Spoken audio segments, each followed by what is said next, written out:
السلام علیکم ورحمۃ اللہ۔ یہ 2 صفحوں کا کتابچہ سب سے پہلے میں نے لکھا تھا۔ محمد حنیف صاحب نے اس کی پروف ریڈنگ بھی کی تھی اور اس کو ایک بڑی تعداد میں چھپوایا تھا جب شمالی علاقہ جات میں زلزلہ آیا تھا، اور اس کا نام یہی رکھا گیا تھا، یہ زلزلے اور طوفان، اور ہر جگہ اس کو بانٹا گیا تھا بہت بڑی تعداد کے اندر۔ اب دیکھیے اس کے اندر بھی یہ لکھا ہوا ہے، اور اس کتابچے کے اندر جس کو تھوڑا بہت تبدیل کر کے محمد حنیف صاحب نے اب اپنی طرف سے شائع کیا ہے جماعت کی طرف سے، تو اس کے اندر بھی یہ لکھا ہوا ہے کہ اللہ کے علاوہ یہ جو قبروں اور مزاروں پر جا کر سجدے کرتے ہیں، تو بتاؤ اللہ کے بندو، یہ سجدے ایجاد کس نے کیے ہیں؟ یہ محمد حنیف صاحب جیسے مشرک مفسرین نے اس امت کے اندر سجدہ تعظیمی کا شرک ایجاد کیا ہے۔ گویا یہ زلزلے اور طوفان اور ہر طرف تباہ کاریاں اور امت مسلمہ کو جو اذیت مل رہی ہے، یہ محمد حنیف صاحب جیسے مشرک مفسرین کی وجہ سے مل رہی ہے۔ انہوں نے شرک کے انجیکشن دیے ہیں امت مسلمہ کو، اور پھر اس دلدل کے اندر ان کو پھر پھنسا دیا ہے۔ یہ جو توحید کی دعوت اٹھی تھی، صحیح خالص دعوت، کاش اس کے اندر یہ شرک کی ملاوٹ نہ کرتا۔ اور یہ جو توحید کی دعوت اٹھی تھی ڈاکٹر مسعود الدین عثمانی رحمۃ اللہ علیہ کے ذریعے، ان کے لٹریچر کو پڑھ کے، ان کی تقریروں کو سن کے اللہ تعالیٰ نے ہمارے دل کو کھول دیا تھا کہ آج جو امت مسلمہ ہر جگہ ماری جا رہی ہے، تاکہ جنگوں کے اندر بھی 71 کے اندر جو ذلت امیز شکست ہوئی ہے، یہ نعرہ حیدری یا علی مدد لگانے کی وجہ سے ہوئی ہے۔ اور ہر جگہ جو پوری زمین کے اوپر یہ مسلمان آج ان کی ابروئیں لٹ رہی ہیں، ذلت اور خواری ہے، کوئی ان کا مقام نہیں ہے، شرک کی وجہ سے ہے، کیونکہ یہ اللہ کے علاوہ دوسروں کو پکارتے ہیں، یا علی مدد، یا رسول اللہ مدد، یا غوث مدد، یا معی الدین چشتی پار لگا دے کشتی، مولا علی شیر خدا میری کشتی پار لگا دینا، یا بری کر کھری۔ یہ سونے کے دروازے لگاتے ہیں، عرس اور میلے کرتے ہیں، پکارتے ہیں، پھر حلیم گوڑتے ہیں 10 محرم کو، پھر اللہ کی نظر و نیاز گھوڑے کو پوجتے ہیں 12ویں 11ویں۔ کون سا شرک ہے جو اس قوم کے اندر نہیں ہے؟ واسطے وسیلے جمہوریت کا یہ سارا مشرکانہ نظام، اسی وجہ سے تو اللہ کا عذاب کے کوڑے برس رہے ہیں ان کے اوپر۔ اور یہ دعوت اس انداز سے سامنے آ رہی تھی، اور ماشاءاللہ ایک بہت بڑی یعنی امید پیدا ہو گئی تھی کہ یہ دعوت آگے بڑھے گی اور کفر و شرک کا جنازہ اٹھے گا اور ہر طرف اللہ ہی اللہ ہوگی۔ لیکن محمد حنیف کے ذریعے جو ہے پھر شرک کا انجیکشن دے کے سجدہ تعظیمی کہتے ہیں، پورا خاندان یعقوب علیہ السلام یوسف علیہ السلام کے سامنے سجدہ ریز ہو گیا۔ جب تم نے یوسف علیہ السلام کو سجدہ ثابت کر دیا تو اس کے بعد یہ سارے سجدے پھر ثابت ہو گئے، محبت کے اور عقیدت کے۔ عمران خان کا سجدہ بھی پھر ثابت ہو گیا ان کے لحاظ سے۔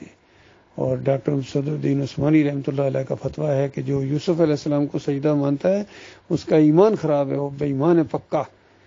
تو یہ ڈاکٹر عثمانی رحمۃ اللہ علیہ کے فتوے کے مطابق محمد حنیف کے اوپر یہ شرک کا جو فتویٰ ہے کہ اس نے شرک ایجاد کیا محمد حنیف نے، اور اب ان کی ان باتوں کی کوئی ویلیو نہیں۔ یقین کیجئے، ایک وہ دور تھا کہ باتیں ساری جس طرح پڑھ کے پوری طرح چونکہ شرک کے خلاف تھے تو یہ باتوں میں وزن نظر آتا تھا۔ اب یہ خود سجدہ تعظیمی کے شرک میں مبتلا ہیں، تو بتاؤ اس کے بعد ان کی باتوں کی کیا ویلیو رہ گئی ہے؟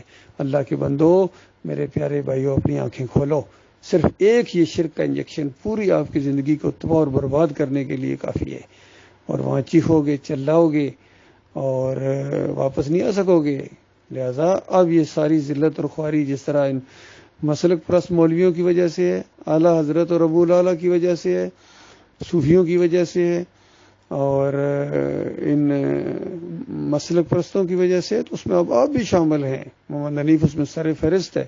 ان کی جو وہ تفسیر ہے جلد دوم، دعوت القرآن جلد دوم 100 نمبر آیت سورہ یوسف کی تفسیر میں انہوں نے شرک بھر دیا۔ کہتے ہیں پورا خاندان یوسف علیہ السلام کے سامنے سجدہ ریز ہو گیا۔ تمہارا قلم ٹوٹ کیوں نہیں گیا؟ تمہارا قلم ٹوٹا کیوں نہیں اس وقت؟ تمہارے ذہن کے اندر اور تمہاری زبان کے اوپر چھالے کیوں نہیں اٹھے جب یہ عقیدہ تم شرک جب پھیلا رہے تھے؟ شرک اللہ کو گالی ہے۔ وہ پورا خاندان اللہ کے سامنے شکر گزاری کے طور پر سجدہ ریز ہو گیا تھا۔ پورے خاندان نے اللہ کو سجدہ کیا تھا ان نعمتوں اور برکتوں کی وجہ سے جو اس خاندان کے اوپر اللہ نے کی۔ اور پہلے جب مشکلات کا دور آیا انہوں نے صبر کیا، اور جب آسانیاں آئیں انہوں نے اللہ کو سجدہ شکر کیا. یہی مومن کرتا ہے. سورہ مریم کی 58 نمبر آیت نص ہے اس سلسلے میں، لیکن ان لوگوں کی سمجھ میں نہیں آتے. سورہ بنی اسرائیل میں بھی یہی مضمون ہے، سورہ الف لام میم سجدہ میں بھی یہی مضمون ہے، ہر جگہ. لیکن انہوں نے ایسا جماعت کو اس شرک کے اندر ڈنڈے کے زور سے منوایا. پھر جو بھی کہتا ہے اللہ کو سجدہ ہوا یہ ان کے دشمن ہو جاتے ہیں. بتاؤ اللہ کے بندو میرا کیا قصور تھا؟ کیوں انتشاری اور باغی اور کے فتوے لگے؟ قصور یہ صرف یہی تھا کہ میں کہتا تھا سجدے کا مستحق صرف اللہ ہے، کوئی نبی سجدے کا مستحق نہیں ہے. جب ابراہیم علیہ السلام سجدے کے مستحق نہیں ہیں، اسحاق علیہ السلام، اسماعیل علیہ السلام، یعقوب علیہ السلام جب سجدے کے مستحق نہیں ہیں، تو یوسف علیہ السلام سجدے کے مستحق چاہے ایک ہی کیوں نہ نہیں سجدہ ہوا ہے ان کو، وہ اللہ کو سجدہ ہوا تھا. اسی طرح جب محمد صلی اللہ علیہ وسلم سجدے کے لائق نہیں ہیں، کسی صحابی نے ان کو سجدہ نہیں کیا، تو کیوں اللہ کے بندو یہ ظلم اپنے اوپر کرتے ہو؟ امام بخاری رحمۃ اللہ علیہ خوابوں کی تعبیر کا وہ باب باندھا انہوں نے، خوابیں نہیں خوابوں کی تعبیر کا باب باندھا ہے. اور وہی تعبیر انہوں نے بیان کیا جو 6 نمبر آیت سورہ یوسف میں یعقوب علیہ السلام نے بیان کی ہے. اور سجدے کا انہوں نے ذکر ہی نہیں کیا جس کو یہ سجدہ تعبیر مانتے ہیں.